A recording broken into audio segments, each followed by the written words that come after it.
ওখান থেকে ভেতর থেকে যদি সব্যসাচী দত্ত অন্য কাজে যেতে চান তো তাহলে আপনারা তাকে অ্যাটাক করবেন, টিভি ক্যামেরা দেখলে হাত পা ছুঁড়ে শুয়ে শুয়ে নাটক করে ছবি তুলবেন। ক্যাম লুকে দক্ষ হয়ে গেছেন, ক্যাম লুক, হাতের পজিশন, লাইট কোন দিক দিয়ে আসছে, এইসব দিয়ে বাইট চলছে। আমরা কাউকে অসম্মান করছি না, কিন্তু এগুলো করে মূল জায়গাটা থেকে সরে যাচ্ছে। একটা রিলিফ দিচ্ছেন মমতা বন্দ্যোপাধ্যায়ের সরকার, এই অশান্তিটা সুপ্রিম কোর্টে এমন ভাবে না পৌঁছয় যাতে এই রিলিফটা বন্ধ হয়ে যায়। কুণাল ঘোষ নিজে একবার তার ইতিহাসটা দেখুক।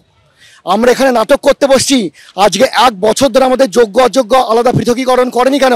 আজকে তো আমরা এখানে আসতে চাইনি, আর কুণাল ঘোষ বলছে আমরা নাটক করছি। যখন কুণাল ঘোষকে সারদা কাণ্ডে নিয়ে যাওয়া হয়েছিল তখন ওগুলো কি করতেন? আমি যদি বলি কুণাল ঘোষ ওই জেলে থাকা অবস্থায়, গাড়ির মধ্যে থাকা, পুলিশ ভ্যানে থাকা অবস্থায় আমি যদি কুণাল ঘোষ নিজে নাটক করতেন, ওনার মতো নাটকবাজ লোক দুনিয়ায় দ্বিতীয় একটা দেখতে পাওয়া যায় না। উনি সবচেয়ে বেশি নাটকবাজি করেন।